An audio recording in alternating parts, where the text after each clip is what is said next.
Welcome everyone to the March 4th, 2024 Grafton Board of Health meeting. As a preliminary matter, this is Karen Gwiazdowski-Govin, Chair of the Grafton Board of Health. Permit me to confirm that all members and persons anticipated on the agenda are present and can hear me. Members, when I call your name, please respond in the affirmative. Dan Finn. Dan Finn present. Bill Muller. Bill Muller here. Austin is joining. We'll give him a second. Austin, can you hear us? I can. Can you hear me? Yep. I'm having issues with internet at my house, so I'm on my phone. All right. We were just starting my beginning spiel, so Just made it. squeaked in. All right, let's see. Okay, then staff and anticipated speakers on the agenda. When I call your name, please respond in the affirmative. Nancy, I see a call-in user 1. I'm going to allow to talk.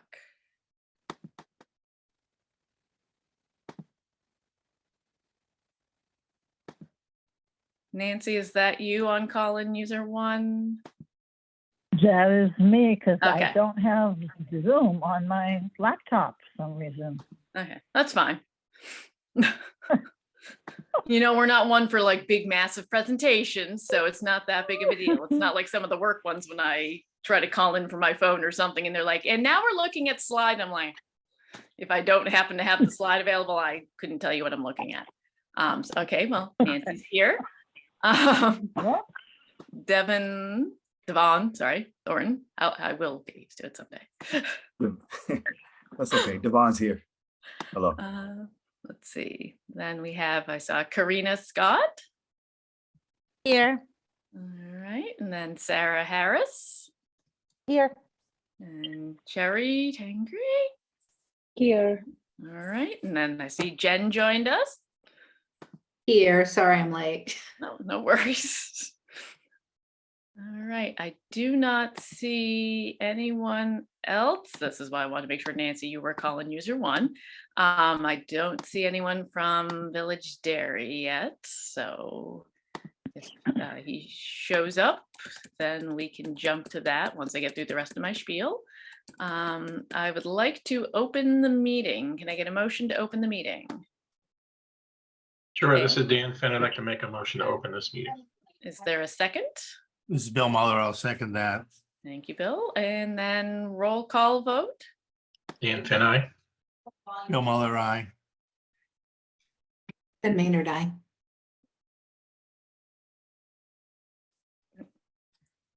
Austin? Nope, maybe- Sorry, I'm having trouble unmuting myself on this user interface on my phone. But aye. All right, Karen Gwiazdowski-Govin, aye. Good evening once again. This open meeting of the Grafton Board of Health is being conducted remotely, consistent with the act extending certain COVID-19 measures adopted during the state of emergency. This act includes an extension now until March 31st, 2025 of the remote meeting provisions of former Governor Baker's March 12th, 2020 executive order suspending certain provisions of the open meeting law. In order to mitigate the transmission of the COVID-19 virus, the act extends the requirement of the open meeting law to have all meetings in a publicly accessible physical location. Further, all members of public bodies are allowed to participate remotely. The order, which you can find posted at the town's website at www.grafton-mass.gov, allows public bodies to meet entirely remotely so long as reasonable public access is afforded so that the public can follow along with the deliberations of the meeting. Ensuring public access does not ensure public participation unless such participation is required by law. There are no public hearings scheduled for this evening's meeting. For this meeting, the Grafton Board of Health is convening by video conference via Zoom as posted on the town's website, identifying how the public may join. Please note the meeting is being recorded and that some attendees are participating by video conference. Accordingly, please be aware that other folks may be able to see you and that you take care not to screen share your computer because, as we all know by now, anything you broadcast could be captured by the recording. Any supporting materials that have been provided to the members of this body are available on the town's website unless otherwise noted. The public is encouraged to follow along using the posted agenda unless I note otherwise. And I'm just going to cover a few basic ground rules before we jump to the first item on the agenda. I'll introduce any speakers that will be covering any topics on the agenda. After any remarks are concluded, the board members Please feel free to provide any comments, questions, motions. As always, please identify yourself by name when speaking. Please remember to mute your phone or computer when you're not speaking so we don't have any background noise picked up by the recording. And then please remember to speak clearly and in a way that helps generate accurate meeting minutes for Nancy and Beth.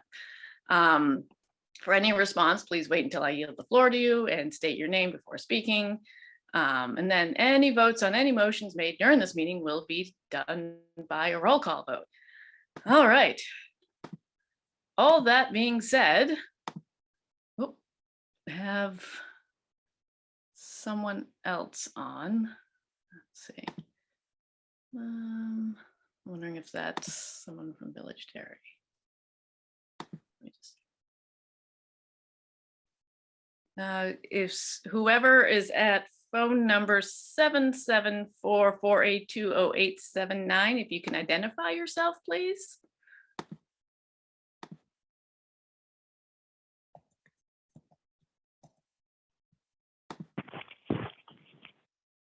They're incognito.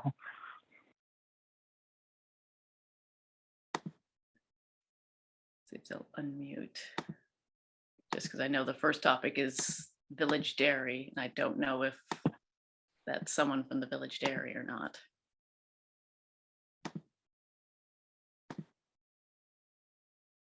All right. We shall see.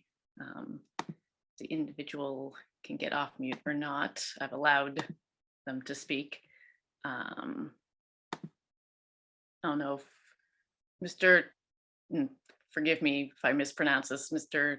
Chaudhry or Chaudhry. I don't know if that's you at 774-482-0879 or not. If it is, please unmute yourself and introduce yourself.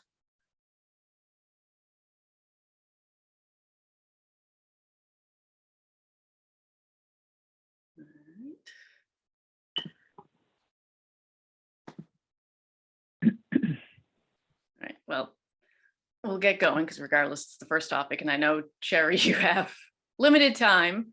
So I guess Well, it's- actually, I'm not on the agenda in Worcester, so Oh, okay. that changed. So But still, it's the first topic on the agenda. So Yeah. if you would like to kind of kick us off in terms of going over what the inspection was, any violation found, anything Yes. that's happened to date So- regarding the violation. I did an inspection on February 12th around 4:15 p.m. at Village Dairy 167 Worcester Street. So there were flavored rolling papers, the hemp wraps. So the different flavors were blueberry, white grape, watermelon, pineapple, Russian cream, and everything was over the counter. And at the time I asked them to remove those products because they were illegal in the town of Grafton. And I also educated them on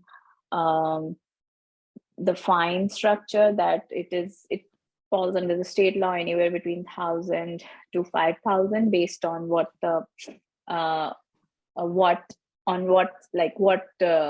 where within the whole fining structure they stand right now. I knew they did not have any past state fines, so it could be $1,000, but I also let them know right now I was not giving them a fine, but would refer them to the Board of Health for any further decisions. And I personally spoke with the owner for their different location in Worcester, and I did let them know that they have to be responsible about the regulations. Regulations for tobacco are different across town, so it is their responsibility to be mindful of what the regulations are in each town, regardless of what their employee says.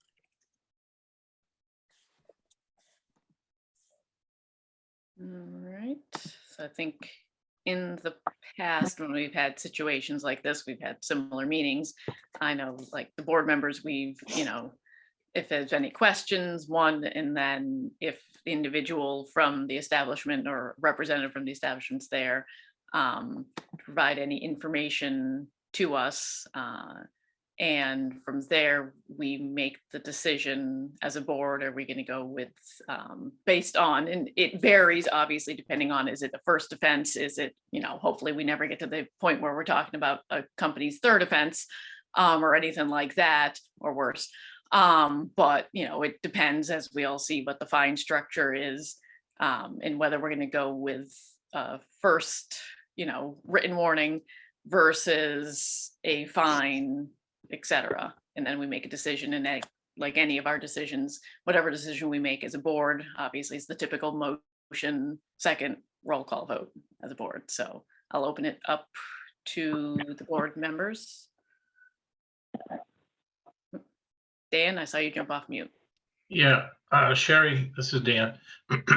Seems like I read on the report somewhere that Nancy sent out that you didn't have a particularly good reception by the clerk or the worker employee who didn't really either understand or think you should be there or had the right, so to speak, lawfully to have an unannounced inspection. Is that correct? Yeah, the clerk was very rude and disrespectful. He started saying that if I come, I have to ask for permissions before coming behind the counter, because there may be liability issues.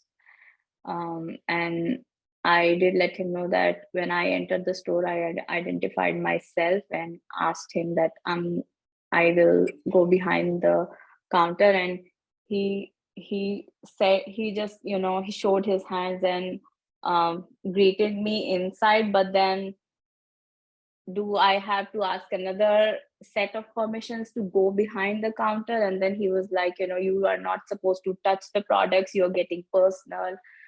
I was like, how am I supposed to do the inspection without touching the products? Because if I'm looking for tax stamps, I need to pick the cigarette products if they are upside down.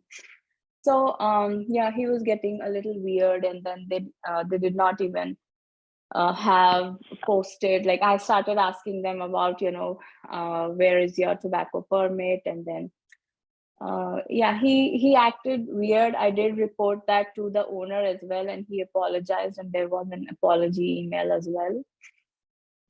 So I guess they might have educated the clerk. Okay. Is my understanding.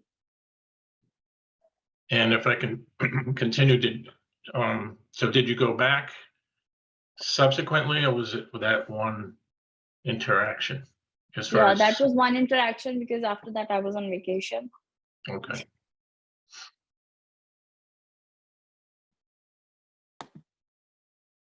And lastly, or not really, but do you happen to know does the owner spend any time at the South Grafton location?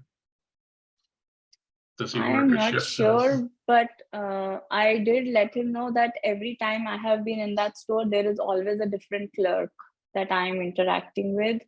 Yeah. So it is owner's responsibility to educate the clerks with the regulations. And every time I go, I always drop a packet of regulations.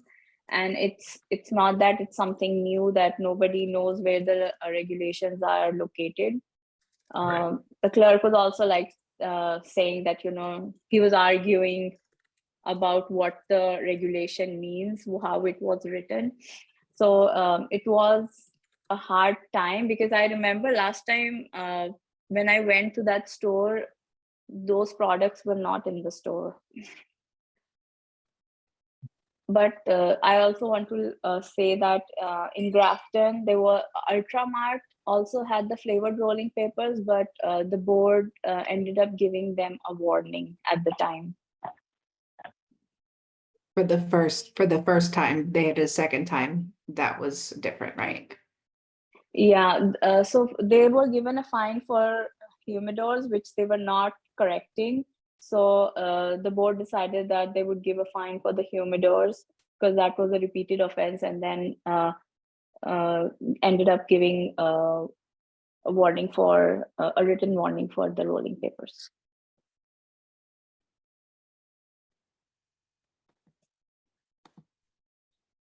Dan? Yeah, I mean, I'm glad that they sent an apology to you because that's sort of disrespectful for authority. When it's clear, you know, that you have the right to inspect. So at least that part's good, but I don't know, I just have to say, I've been on the board for 6 years now, and I don't have exact dates. But I'm pretty sure, and Nancy could back me up, I suppose, if necessary, but that every year the Village Dairy has some sort of an issue in terms of compliance. Whereas 95 or 99% of the other retail establishments, you know, comply and respond effectively, but I don't know what anybody else thinks. Karen? Yes, Nancy? So, on 2/12, I'm sorry. 12/28/21, the cigar pricing, they were fined $300. On 2/21/23, cigar pricing single, verbal warning. And 2/12/2024, right now was flavored, I'm sorry, verbal warning until the meeting. Thanks, excuse me, Karen, thanks, Nancy. Perhaps my recollection is not correct, but I just know it's come up several times. Sorry, can you clarify, that was for the Village Dairy? I thought they hadn't had any violations previously. Not for flavored. Yeah, Rolling those were the Oh, but- local violations, cigar pricing. So they do have other violations. Maybe outdated merchandise, I think, but again, I'm not sure about my memory. Still helpful. I thought they had nothing, so that's helpful, yeah. Excuse me, Karen? I think Nancy started before Bill. I don't know. Is Dan talking strictly tobacco, or is he bringing other violations? Yeah, I was Within the referring town. to other violations, actually. Okay. Bill? Are they inspected just in February? It seems like all those dates are February. One of the cigars, No. the 2021 was December. Yeah. So there are 3 rounds of inspections, so they happen randomly, and then they did comply with the youth compliance where I sent an intern. So nobody in Grafton sold to the minors, so that was a good thing.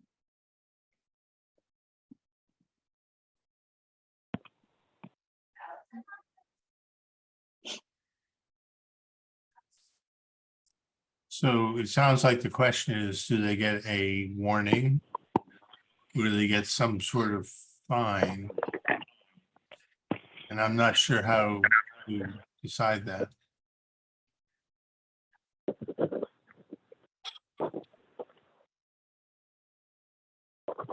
I guess just if I'm correct, and I'm not saying this goes one direction or the other, but the cigar pricing, those are local violations. Those are local Grafton rules. Right. Hence the $300 fine versus a $1,000 fine, which is what comes with a state violation. So So- none of these are state violations. And do the flavored, Sherry, correct me because there's so many pieces and parts to what's state versus local. The flavored rolling Flavored. paper, Yeah, anything flavored falls under the state violations. that's what I thought. So he can't claim that another store is not held to that same expectation. That anywhere in the state, this would be a violation. So only for those who have adopted the regulation. Only for the towns who have adopted that regulation. So, for example, Worcester has not, so it does not apply in Worcester, but it applies in Shrewsbury and Grafton.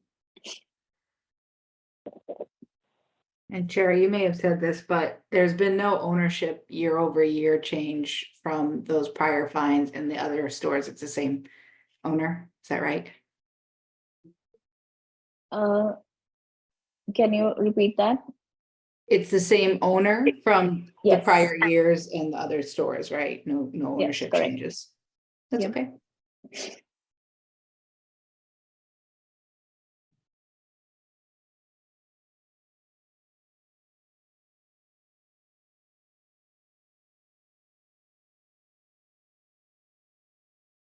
So is there a motion that a board member wants to make in terms of, because we can do a motion, there can be a second, or there can be a motion, and it can be discussion. There can be discussion after a second before voting, one way or the other.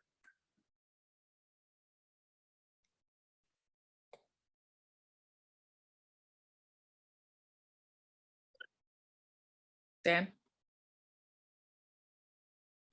Yeah, I'd like to make a motion that the Village Dairy receive a strict and final warning with regard to the flavoring tobacco. And I don't know if we can stipulate if there's any other violations within a year's time that, you know, fines will ensue. So we can discuss that if you want before I make a motion. Yeah, I mean, I last time when we talked about this, I don't think, I can't remember how recent the prior incident was when we decided to provide for a fine, but I think if we don't do a fine, we should put a very clear timeline in the letter that states if any incidents, including this, occur again, that it would result in a fine, if we didn't pursue a fine this time around, where again, there's history, and I don't think that our guidelines provide, you know, you reset year over year, especially if you have the same membership or ownership. So that'd be my 2 cents, that I agree with Dan. We put some clear stipulations around it if we don't pursue a fine this time, where they have been fined in other areas. Just one clarification I just want to make in the discussion part of it. When we say any other violations, I assume we're talking strictly tobacco, not food code or anything like that. Correct. Okay, just want to make sure, like, because where we cover multiple things, I don't want to cross the streams and, you know. I think that's appropriate, but you know, if you're, you know, doing cigars or rolling papers or prices, Yeah, I mean, anything it's all tobacco in the related. same- Right, yeah.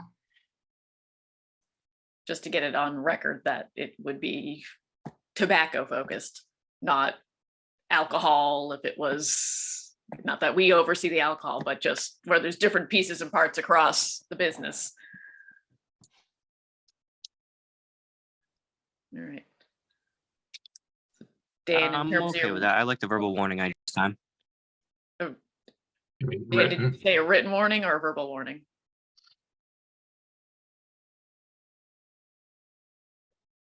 I would say written warning. Right. Right, so So- Dan, you have to, You can always deny a verbal warning. Yeah. So that being said, I think I would like to make a motion that the Grafton Board of Health issue a strict written warning to the Village Dairy and their owner regarding this issue of the recent issue of the rolling papers, with also the stipulation that any additional tobacco non-compliance issue will result in a fine within 1 year. Second. roll call vote. Dan Finn, aye. Bill Muller, aye. And Maynard, aye. Austin Magnan, aye. Karen Gostowski, Govan, aye. All right, thank you, everyone. Thank you, Sherry. Thank you. I will write up the letter and send it for review. Thank you. Thank you. Thank you. Thank you. Bye. All right, so next topic on the agenda is the Alliance update. Besides the fact that Karina's leaving. Sorry, just had to start there. Couldn't let that one slide. We'll talk about that last. But for the update, we'll go with Devon Thornton, please. If you can please provide an update on your inspections for the month. I'd be happy to do that. Good evening, everyone. I think the first thing on the list of the inspections were a general complaint. We had a general complaint at the Crescent Manor Rest Home on February 23rd. The complaint was due to, well, the complaint actually came from someone concerned at the senior center about one of the seniors that frequent the center. He had to go home due to GI issues. And there were rumors at that moment that residents were utilizing buckets because there were no running water or shower bathroom use. So I went to inspect on that day, and I spoke with the facilities manager, and I'll say 2 weeks prior to this complaint, I inspected the facility. And so I went 2 weeks in a row. So the first week they were changing all the sewage pipes. So the kitchen was closed off for 3 hours. They had already been notified that this was going to happen. So I knew that was going to happen. So I went back the next week. Everything was fine. All the water was running. Bathrooms were in use. So that was fine. On the 23rd, when this incident happened with the senior center, I'm not sure if the rumors of the use of relieving residents, relieving themselves in buckets were based on the fact 2 weeks ago, there was no water at the facilities. I'm not sure. But when I spoke to the facilities manager, she did explain that there were 2 days there was limited water at the facility. There were 2 bathrooms available for residents to use. I spoke with a few residents. They said that issue did happen. Their biggest complaint that there were long lines. When I brought up the question about residents relieving themselves in buckets, the facilities manager explained that the residents were not using buckets, though there were buckets, but the buckets were for emergency use for employees. Not quite sure if any employees use the buckets, but that was the explanation for the buckets. Upon my inspection, again, all the water were running in all the restrooms, showers were working, residents had access to water. I forget the person I spoke to, I apologize.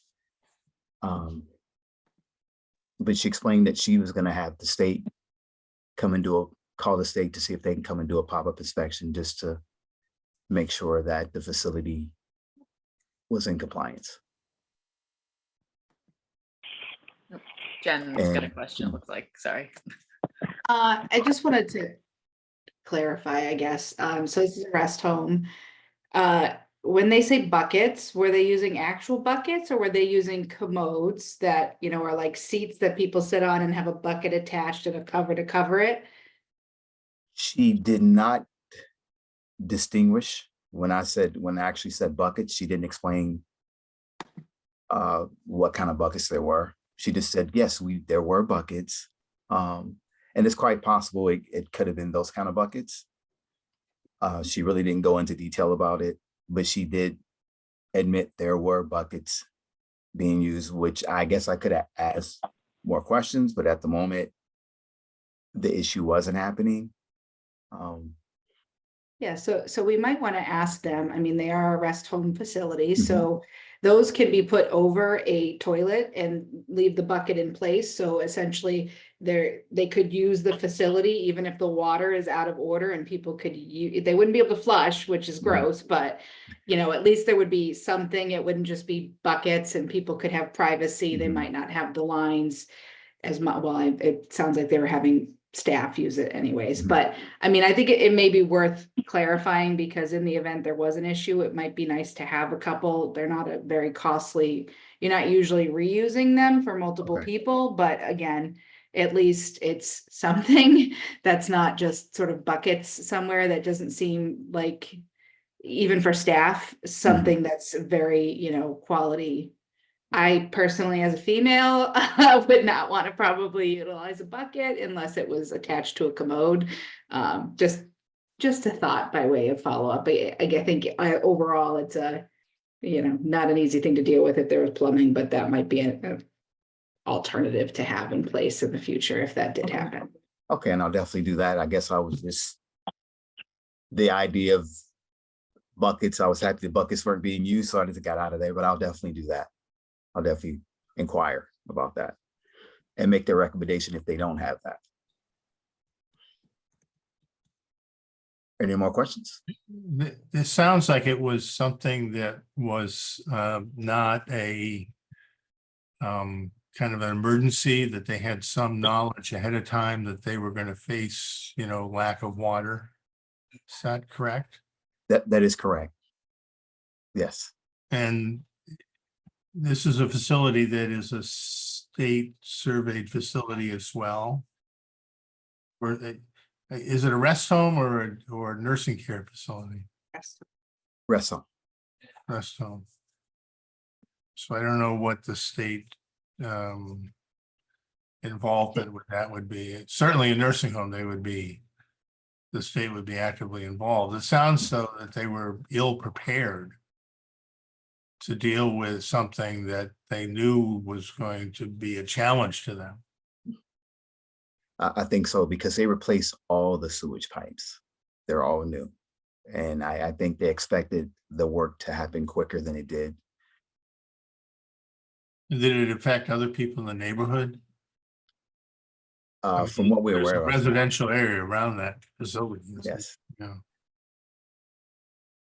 From what we're aware of, there were no other complaints about that. Okay. Yeah, they're either regulated by, I'm not sure if it's DPH or Executive Office of Elder Affairs. They're under one or both of those for licensing. But I agree, Bill, that's a great point. Like, that would have been a good opportunity to secure some commodes or something to provide a better sort of support for Or everyone. at least to have some outside recommendation about what. Or other porta potty people- offsite or something like that, Sure, like, sure, you know, exactly, if they had pre-planned, if something bursts, a little difficult to do that, but. But I think they were, you're right, it probably was poorly planned. I think they felt that having at least 2 restrooms and showers available for residents was going to be enough.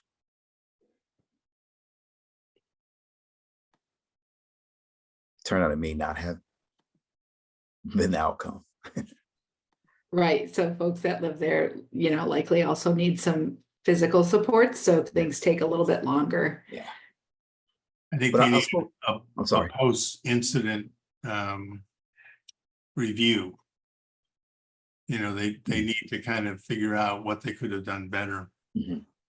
Even like thinking about it, okay, great, the sewer pipes just got all replaced. What happens if Mhm. there is some type of emergency and now a water pipe goes or something, you know, or you lose water, now what?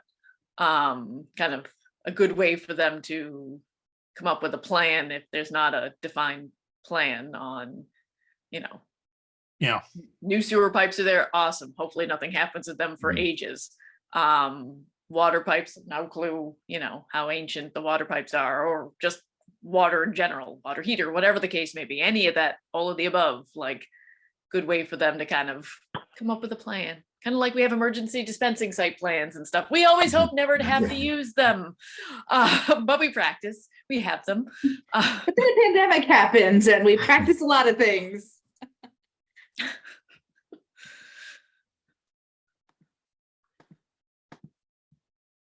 Any more questions?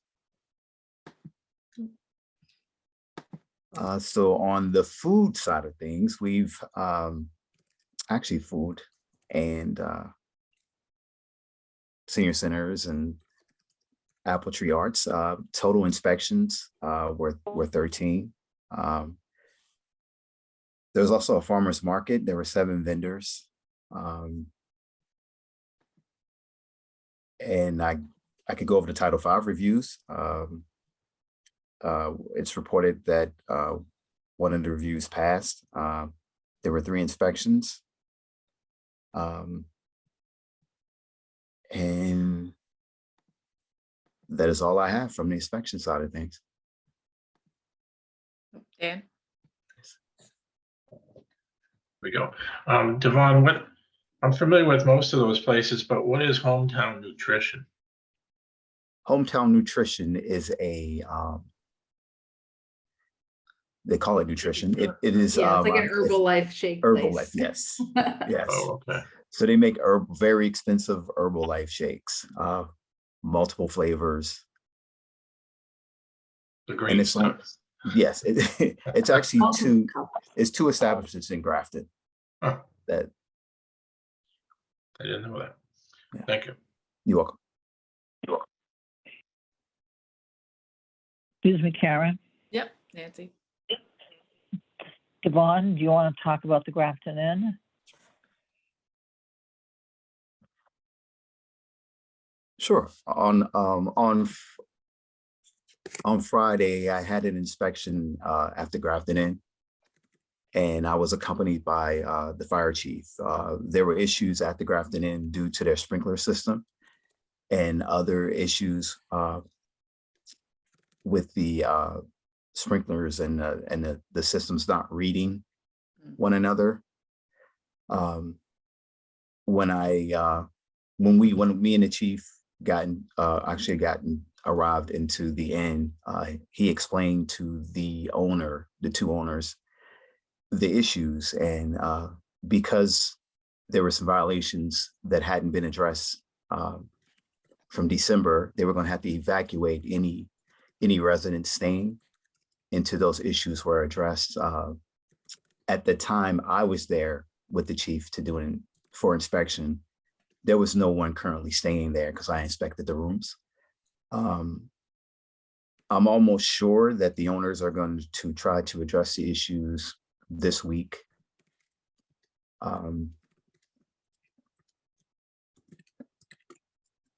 And that is all I have to report right now. The chief was very helpful. He checked the system, the fire system, which was communicating and working well. Some of the other issues that needed to be addressed couldn't have been addressed on Friday in time for them to keep residents in. So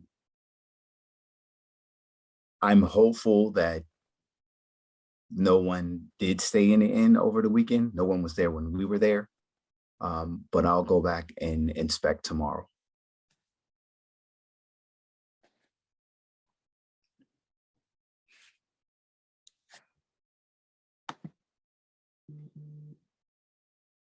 Any questions? Karen? Nope. Nancy? To Devon. Yes. Devon, they're not cooking. They're not cooking in there, are they? Oh, no, and they're not cooking. The kitchen is still under renovation. Okay. Which is interesting to me that anyone would even stay in the inn because you have to walk through a kitchen that's under extreme renovation to go to the room. So, but there's no cooking at this moment. The $1 million question, is it a sushi kitchen? It is. Yes, it is. All Definitely right. become this. It is going to be a very nice. Inquiring minds want to know. Yes. It's going to be a very nice. A hot topic of the town. I kid, kind of, but I'm excited. So.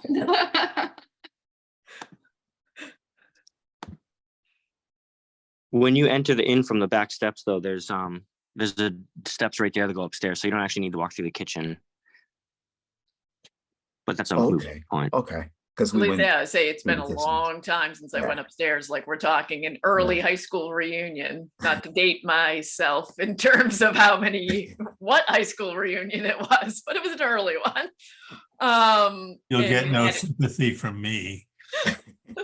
we had it there. And I remember, yeah, you went, not that we went up to the actual rooms themselves, but it was the same kind of staircase that you would get to like the function space. And then I think if I remember correctly, you could go further up to get to the actual rooms themselves. Yep. I doubt where it was a historical building that they magically changed around the back staircase. I don't think they would have been allowed to change around the back staircase. To continue with the updates from the Alliance, I'll give the floor to Sarah Harris, our Deputy Chief of Public Nursing. Thank you.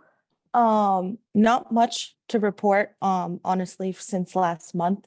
As far as vaccinations go, there was one inquiry for a vaccine, but we just redirected them to local pharmacies or their primary care provider because we don't have the capacity to just provide one vaccine. We need more of a group of people interested. So we are still very much advocating for people to be vaccinated for the respiratory illnesses that are still out there, as well as any vaccines they may qualify for various reasons.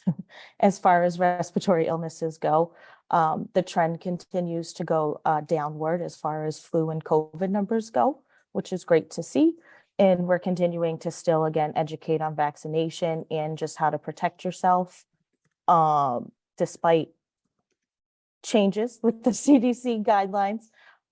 We still do advocate for erring on the side of caution, and when in doubt, just stick to the old rules, because we know it keeps us safe, and that hasn't posed, knock on wood, too many questions yet with the change in CDC guidelines, but I'm sure come next month, there will be a lot more questions and topic around it, but those did just change. So I could have a lot of voicemails by the time I get into work tomorrow.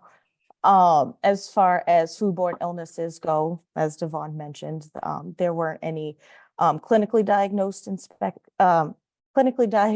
foodborne illnesses or even any called in for Devon's inspection last month. Blood pressure clinics continue to happen at the senior center and the housing authority building. And I did remember this month to bring the File of Life. Hold on, I don't know if you can see it because of the background. And I'm not tech savvy, really, to figure out how to show you. But it looks like this, if I can hold it from the camera, because it'll blur if I get too close to the camera, I apologize. But it's a big red magnet that'll go right on the fridge. So as I mentioned in the last meeting, EMS knows to look for it. And then on the inside, it comes with like a fold out to update everybody's information. It says to write it in pencil should the information change. Allergies and such shouldn't really change, but as far as medications go, as you know, they could change very frequently. And there we are putting an extra index card in there because, as I mentioned, things can change very frequently. So, and it fits in there perfectly. So those are continuing to happen again because they were purchased through the regional grant money, and slow start to it, but they're picking up, which is good.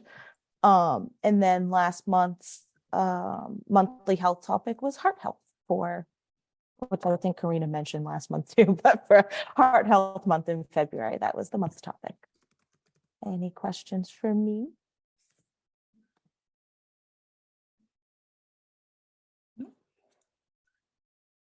Okay, good evening. I'm Karina Scott, and I'll just give an update on the opioid committee's initiatives. We met last week, and we finalized a couple things on the community opioid survey. I sent out a draft of the flyer to promote the Narcan training, which will be happening on March 21st. and a mock-up draft of a flyer to promote the community survey as well. And there's just a couple more edits that needs to be done to the survey and to the flyer, and it should be all set and ready to be promoted and to be distributed. Hopefully, you guys will get a good crowd for the community training on the 21st. I know Kelsey Rodriguez from Rise Up is a great trainer. She previously helped me with another training at the library for the Shrewsbury librarians.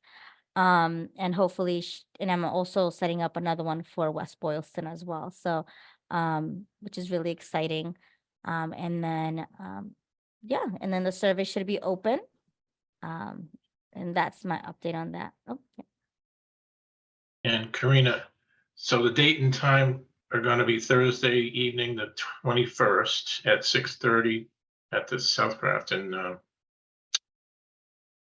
forget what they call it, community house. Yeah. Yeah, yes, that's correct. And thank you. We're going to miss you. We hardly knew you. I know. I know.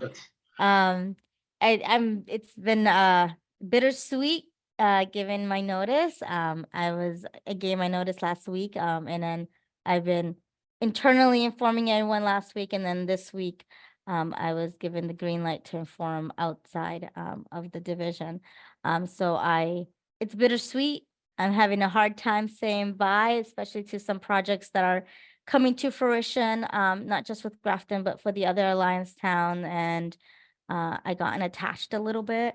So it's very hard, but it's an opportunity that I couldn't miss out. And yeah, but it's bittersweet, it's just good. It's good to be bittersweet.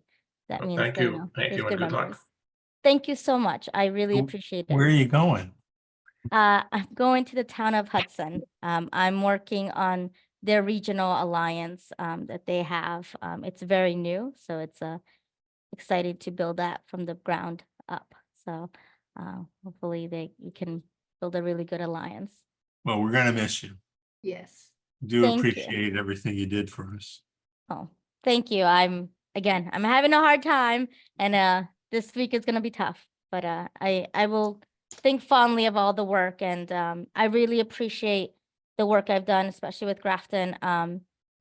You guys kind of reiterated like the passion I have for public health and community engagement, so I knew that this was gonna be a good step for me.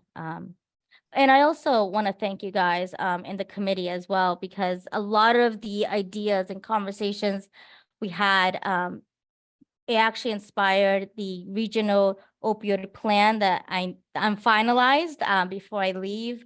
And it will be presented to the town managers or administrators tomorrow. And then you guys will receive a copy of the plan to review.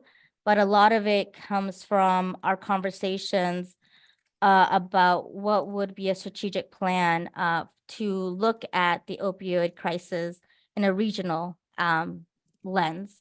So I really appreciate that. So hopefully that is my goodbye gift, this plan that I think it will benefit the alliance and the region. So again, thank you. Well, best wishes. Yeah. Thank you. All right, so we already touched on the COVID-19 updates with Sarah, so I'm not going to go over the wheel. We already talked about opioid settlement funds, unless there's anything else, Karina, Bill, or Dan, you want to bring up for that. Seeing no one off, oh, Dan. Seeing no one off mute or raising, never mind. Just, I wasn't sure, but I'm pretty sure that Nancy and William Blake are going to be able to get the publicity out on the flyer. Is that correct, Karina or Nancy? Okay. Yeah, once I do the final edits tomorrow on the survey, I'll send it out to Nancy and Beth and everyone as well, and you guys can distribute it to post it on the website. We will also be posting it as well, so you guys can create some publicity on it. And I also set up my intern to do some outreach as well. So hopefully he'll be able to go out in the community to just kind of promote, this opportunity for the community to participate. Thank you. Excuse me, Karen. Yes, Nancy. So Karina, who are you sending it out to besides me and Karen and the board? I mean, me and Beth and the board. I don't think William's going to be in tomorrow or the rest of the week, perhaps. So I just want to make sure that we have it so we can get going with it. Yep. So other than you, we'll be sending it to James Cummings as well. And hopefully, if it's something that he believes it's appropriate, maybe he'll send that out to the parents. Just because it is a survey for 18 and up, so no juvenile would be surveyed in this. And then we also have other partners in Grafton that do some other work and nonprofits, so that will be going out to them as well. To either, and then so some businesses that we know that might be able to post it in their business, just to promote it again. Okay, thank you. You're welcome. Right. So that brings us to what seems so far away. August, September, October, November, and December 2024 meeting schedule. All right. So there's a reason we try to book these in advance, not just from a room perspective, just in general. So the July meeting is July 1st. So do we want to aim for August 5th?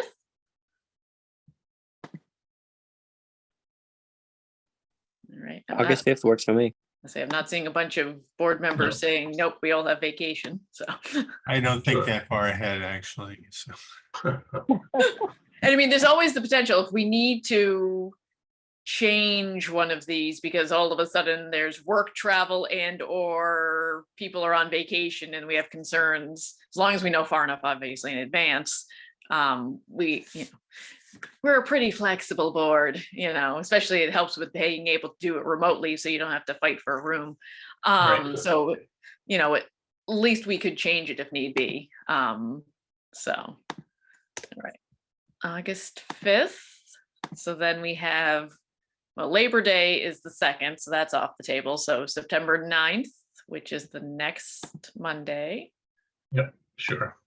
All right. That's good. All right, then October 7th, because the 14th is Columbus Day. October 7th is Yep, looks fine. All right, November 4th, because the 11th is Veterans Day. Yep. All right, and then December 2nd or the 9th.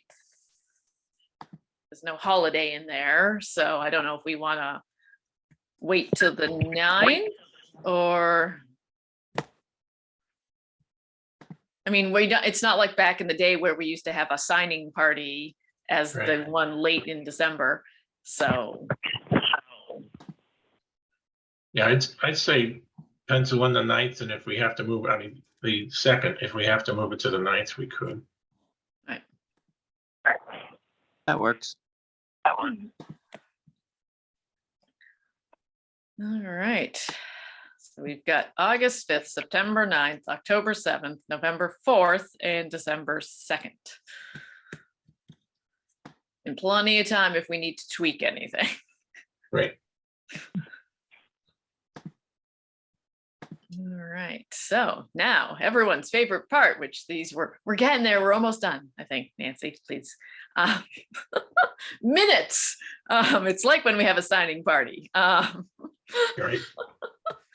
The first one, and I didn't see it come through unless I missed it at the later part of the day, was Feb 5th of 2024. I didn't see that one either. Okay, so Yeah, I think we may have to pass on that. that's fine. I just wanted to make sure I didn't miss anything. I thought I had caught up on email, but just in case I missed something along the way, because Nancy's been fast and furious with some emails today for various things. All right, January 13th of 2020. First of all, Nancy, some of these were amended. But the list I have here from the 29th, they're all good to go. I think I read the amended ones anyway, so that's a moot point. Okay, so this is Dan. I'd like to make a motion to accept the minutes of the Board of Health from January 13th, 2020.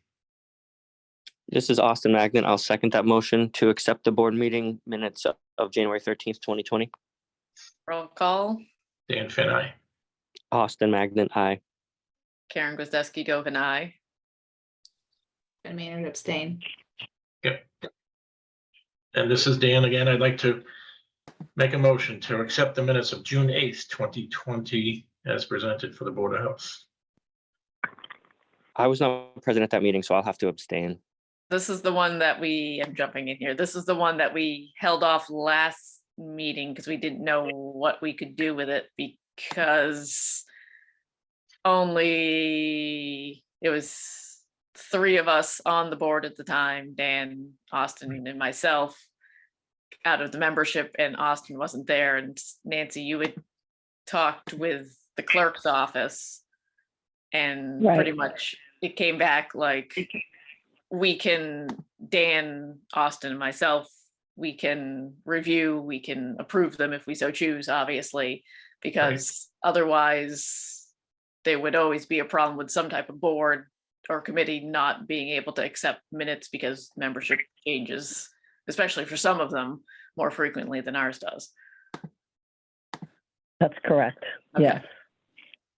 So I'll just amend that motion to accept the minutes of June 8th, 2020 with the exception provided by the town clerk. And this is Austin Magnet. I will second that motion to accept the June 8th, 2020 meeting minutes. Right, roll call. Dan Finn, aye. Austin Magnet, aye. Karen Gwazdeski, Govin, aye. Jen Maynard abstain. This is Dan. I'd like to make a motion to accept the minutes of December 7th, 2020 as presented. I noticed that meeting was canceled, so there's really no minutes. But this is Austin Magnet. I will second that motion to accept the meeting minutes of December 7th, 2020. Roll call. Dan Finn, aye. Austin Magnet, aye. Bill Muller, aye. Karen Gwazdeski, Govin, aye. Jen Maynard abstain. I Those think I are was. the easy ones, Austin. They're easy to review. Yeah. This is Dan. I'd like to make a motion to accept the minutes of January 11th, 2021 as presented. This is Austin Magnet. I will second that motion to accept the meeting minutes of January 11th, 2021. Roll call. Dan Finn, aye. Austin Magnet, aye. Bill Muller, aye. Karen Gwazdeski, Govin, aye. Jen Maynard abstain. This is Dan. I'd like to make a motion to accept the Board of Health minutes for August 10th, 2020. And this is Austin Magnet. I will second that motion to accept the board meeting minutes of August 10th, 2020. Roll call. Dan Finn, aye. Austin Magnet, aye. Bill Muller, aye. Karen Gwazdeski, Govin, aye. Abstain. August 20th, 2019. I would like to make a motion, this is Dan, to accept those minutes for the Board of Health. This is Austin Magnet. I will second that motion to accept the meeting minutes of August 20th, 2019. Roll call. Dan Finn, aye. Austin Magnet, aye. Karen Gwazdeski, Govin, aye. October 21st, 2019. This is Dan. I'd like to make a motion to accept those minutes of October 21st, 2019 as presented. This is Austin Magnet. I will second that motion to accept the meeting minutes of October 21st, 2019. Roll call. Dan Finn, aye. Austin Magnet, aye. Karen Gwazdeski, Govin, aye. And this is Dan. I'd like to make a motion to accept the minutes of the Board of Health of Grafton for December 12th, 2020. I had a question about this one. The ones that I received said December 1st. I didn't have one that had a date of the 12th. Nancy, for discussion. Did you guys, Okay. did you guys get that one? Let me I check. noticed the email that had a lot of the meeting minutes had 2 meeting minutes from December 1st, 2020, and they were both identical.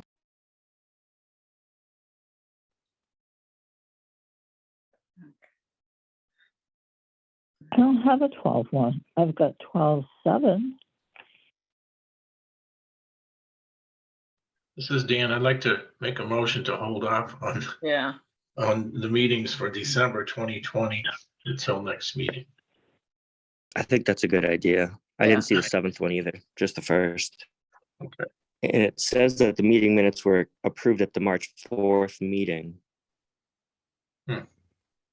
On the one from the 1st. Yeah, I remember seeing that actually. yeah, we hold on those then. Yeah,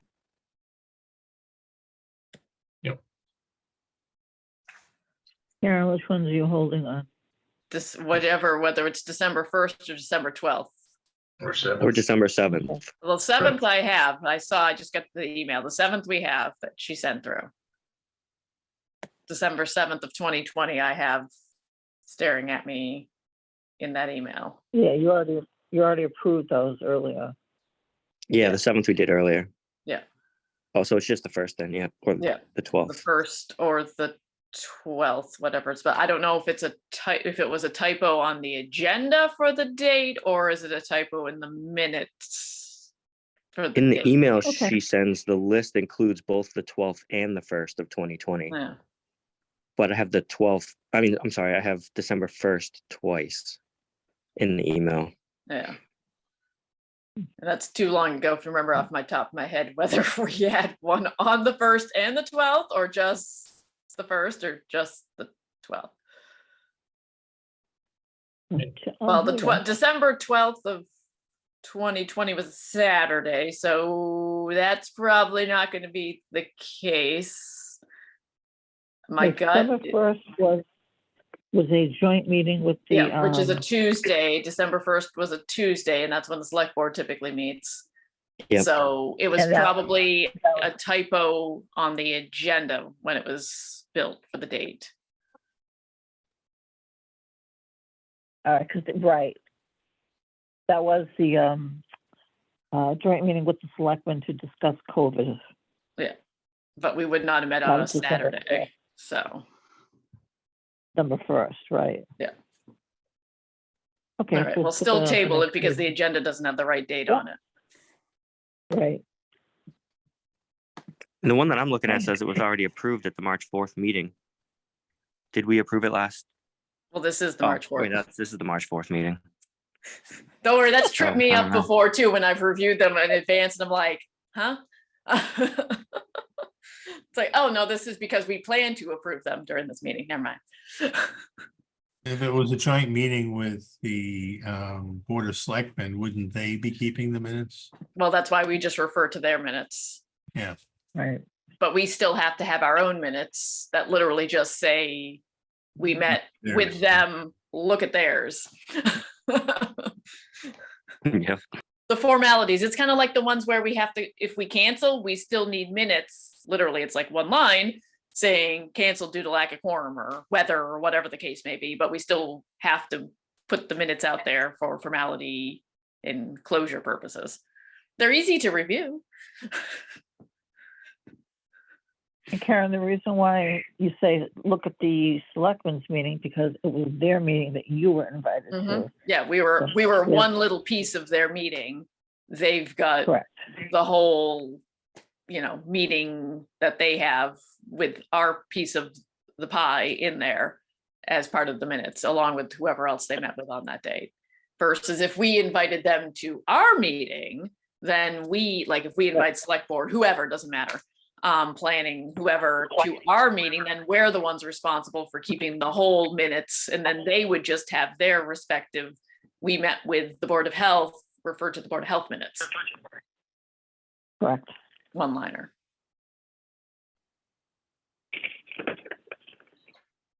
Got to keep everything in check.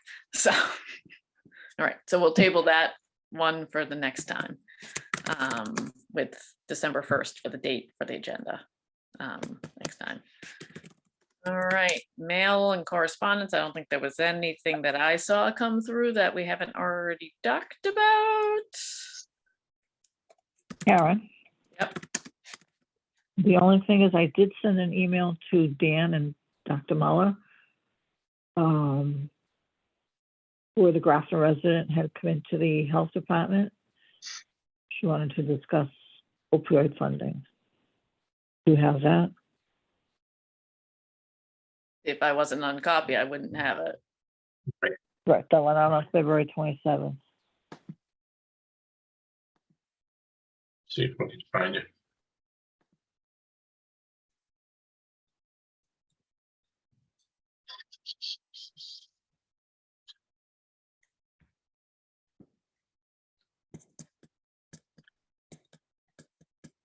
I can't seem to find it, Nancy. However, at our last meeting of the opioid group, we took her name and contact number, and we're going to make sure she gets an invitation to the upcoming Thursday Narcan training and survey as well. And if she's not able to, we'll make sure we reach out with her if she's in touch with you.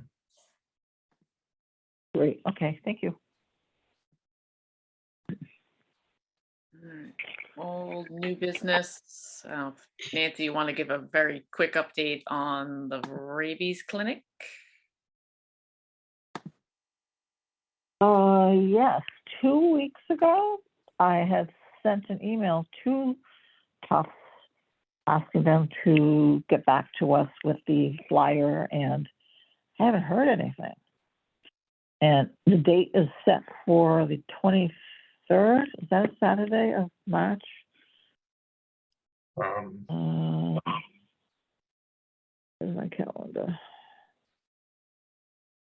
Yes, the 23rd.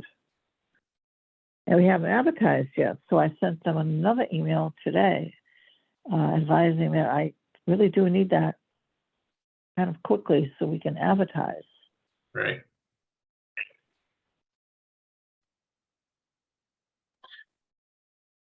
Aaron, I'll see if I have the contact there. I think you may have her name anyway. And I don't know if I can tomorrow, but I'm going to be seeing you at a meeting with the finance committee with the FinCom on Wednesday. So if we haven't heard by then, we'll reach out and try to get that straightened out. And while I have you on the phone, go ahead. I've been dealing with Grace. Yeah. I don't recall the last name. Okay. Yeah. And while I have you on the phone, I just want to mention that we have that meeting, I believe, at 10:30 on Wednesday with the finance committee, and I'll be a little bit early to go over the budget with you. It looks pretty straightforward to me. I know one question they generally ask each year is whether we're happy with the performance of the alliance, which I think we are. But if anyone has any concerns, you can try to reach out to me before Wednesday. Anyway, I'll see you on Wednesday. Okay. All right, so upcoming meetings, April 8th, we have as fully remote, May 6th as hybrid currently.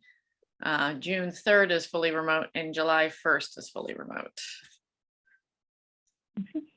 And that's all we have on the agenda today. Is there a motion to close? Yep, this is Dan Finn. I'd like to make a motion to close this meeting. This is Austin Magnan. I'll second the motion to close the meeting. Roll call vote. Dan Finn, aye. Austin Magnan, aye. Jen Maynard, aye.